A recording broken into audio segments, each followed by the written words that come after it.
after all. He's all Okay, dude. Are shiny Pokemon losing their value? Oh, hell yeah. Shiny Pokemon been lost their value. I said volume. Value. And welcome back to another video. Ever since the invention of color in 1999, shiny Pokemon have captured the hearts and minds of probably more people than have actually caught them. They are among the most treasured possessions of any dedicated Pokemon player due to their rarity and oftentimes very cool color palettes. What I always found cool about them was that for a long time they were treated as more of an Easter egg than anything. Hardly any official material ever acknowledged the existence of shiny Pokemon. In fact, they didn't even have an official name until 11 years later when Pokemon Black and White finally adopted the fan name, which is revealed in an extremely missable, otherwise unimportant conversation with an NPC in Nimbasa City. But nowadays, it feels like the idea of shiny Pokemon has become far more normalized. You said donate to the retro fund for what? For Genshin? I'm gonna be real with you, dude. Like the purple Mudkip that inexplicably showed up in Little Timmy's Emerald cartridge one day, and he thought it was bugged, so he reset the game for a normal one instead. By the way, I've heard that story online way too many times. I know that not all of you guys actually had a shiny Mudkip. Y'all just keep stealing the same story over and over again. You ain't slick. I know who you are, but I digress. The point is, shiny Pokemon are seen in the public eye much more now than they used to be. Like if a million trainers beat this raid, you'll all get a shiny Zeraora. New shiny Pokemon are regularly added to Pokemon Go every couple weeks, usually accompanied with some kind of announcement about it. They're still rare, but treated a bit more nonchalantly than in the past. To illustrate my points, let's take a deeper look into the history of shiny Pokemon. So shiny Pokemon first came around in Pokemon Gold and Silver, and in these games there was one prominent shiny Pokemon that almost everyone should have caught, the red Gyarados from the Lake of Rage. The explanation for it being red was that it evolved early as a result of Team Rocket using radio waves. I wouldn't be surprised with the internet being much less accessible back then if a lot of players just assumed this was the only shiny Pokemon in the game. The term shiny Pokemon may not have even been known among most players, because other than this one Gyarados, the odds of finding any shiny Pokemon was a measly 1 in 8,192, a rate that would remain constant for the next 3 generations or 13 years. While an individual shiny Pokemon certainly isn't the rarest thing in all of gaming, if you watch the ongoing comparison video here on YouTube about gaming, you'll find that shiny Pokemon do relate to a few of the top contenders. So this pretty low chance certainly places it at high value. But other than Gyarados, the only other easy shot you have in shiny Pokemon in Gen 2 was the odd egg given to you in Pokemon Crystal.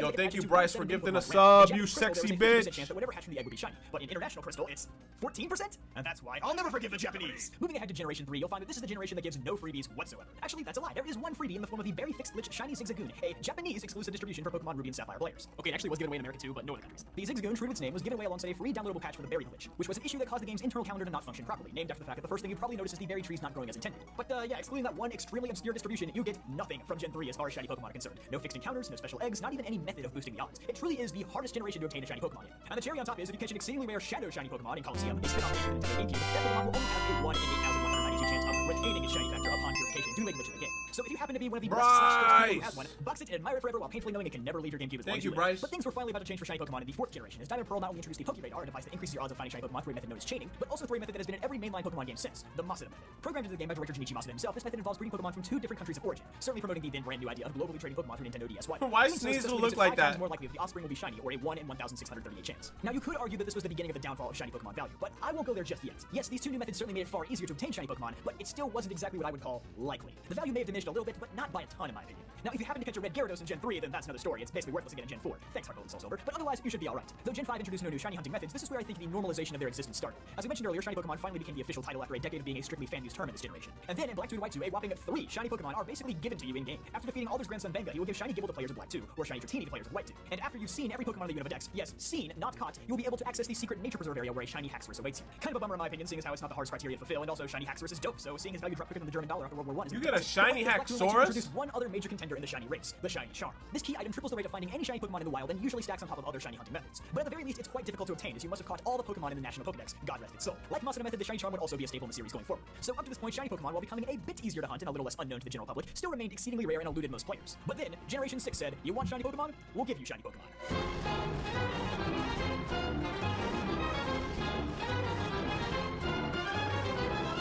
Yep, you are reading all of that right. Not only did the shiny rate double in Pokemon X and Y, and has stayed that way ever since, but a wide variety of shiny hunting methods were added this generation. Now, I'm gonna be honest, this isn't the worst. Doubling the shiny rate to 1 in 4,096 still doesn't mean you'll be running into shiny Pokemon on your average playthrough. In fact, I almost never have, and I replay Pokemon games like my dad replays the Pittsburgh Steelers winning their 6th Super Bowl, which is a lot. I'm sorry I didn't have a more relatable simile. I'll actually play devil's advocate to the entire premise of this video here and say that I welcome all of these new shiny hunting methods. It actually added a lot of substance for people who played X, Y, and Boras, which were otherwise a bit lacking in terms of post-game material. Shiny hunting was huge in this generation. Wait a minute, this is really bro. where it started to gain a cult following on both YouTube. What game is this? What if I'm playing a Nuzlocke and I run into that group of Golbats? In fact, I almost never have, and I replay Pokemon. What if I ran into this group?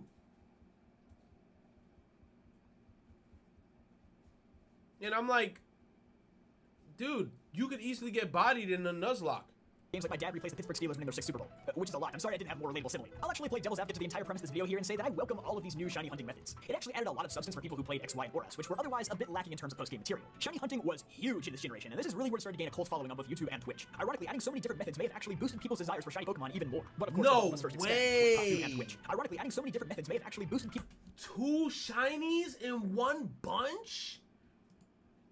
Desires for shiny Pokemon even more. But of course, the bubble must first expand before it pops. Now, I will say, I think that getting shiny rates as low as 1 and 200 with a maxed out dexnav is a bit ridiculous in my opinion, but otherwise, I appreciated the wide variety of shiny hunting methods. It may have also helped that starting in Gen 6, it felt like Game Freak was a lot more deliberate with the color palettes. Hey, shout outs to my man Bunnelby. Shout outs to my man Bunnelby. I mean, if you just scroll through a list of the new ones, you see a lot less of this. In fact, Gengar and Garchomp, who basically had very slight hue changes for shiny forms, both got mega evolutions in this generation that actually fixed their shiny colorations and made them far more distinguishable from the originals. After all, if you want to boost the value of shiny Pokemon, just make cooler looking shinies. And that is something that Gen 6 through 8 have worked on considerably. Another neat thing about shiny hunting this generation was the legendary Pokemon brought back in the post-game of Boras. In Black and White, Game Freak began shiny locking certain Pokemon, mostly just ones who appeared in cutscenes so you wouldn't think there was something wrong with the game if the Pokemon happened to look different. So, for example, Zekrom and Reshiram were shiny locked in Gen 5, but they aren't shiny locked in Boras, which means if you soft reset for these guys, then you actually have a pretty valuable shiny on your hands. So I'm sure a lot of you came to this video expecting me to say that Generation 6 is to blame for ruining shiny Pokemon. And given my track record, I'd say that was a pretty safe assumption. But now I fully respect Gen 6 for taking shiny hype to the next level. Sadly, I can't say the same for Gen 7 and 8. Whatever bubble was building up certainly burst here. I've talked to some other notable shiny hunters in the community, and they all seem to agree with me. While shiny hunting methods still exist in these generations, there's not nearly as many options as before, and the new ones just don't feel as fun for some reason. My guess is that it's because we lost some of the more challenging methods like Pokeradar and chain fishing, as well as some of the really chill, easy methods like horde hunting and friend safari. Instead, we're stuck in this awkward middle ground where the only method to hunt shinies is to kill hundreds of Pokemon on end or go back to plain old Masada method, which is nearly 15 years old at this point. Neither of these seem particularly exciting to a lot of people anymore, and the fault isn't entirely on the mainline games either, I'd say. Pokemon Go has also neutered the shiny values for a lot of good Pokemon with community day events and other miscellaneous specials. I mean, most people seem disappointed if they don't catch a dozen shiny Pokemon on your average community day, and eventually all of these will be transferable to Pokemon Home, so why even bother hunting them in the mainline games? There are also some cool shinies that you can now only get through Pokemon Go, like Darkrai, Deoxys, and Genesect, but the odds of finding them through raids is about 1 in 20.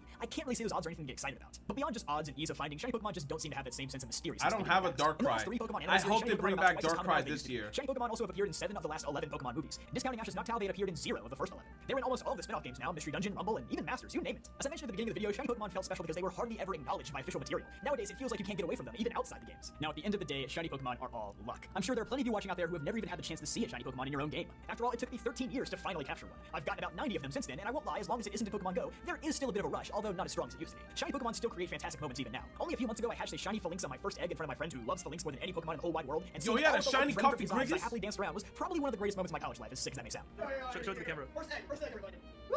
Look at that, I'm a Phalanx god! You did it. Yes! And anything that causes that much excitement must have some value, right? Let me know what you guys think. Do you feel like shiny Pokemon have become oversaturated, or do you enjoy knowing that there's a more realistic chance that you'll obtain one? Or maybe you're like me and you just want to see them stop being No, shiny Pokemon indeed has become more oversaturated, or like it definitely has lost its value.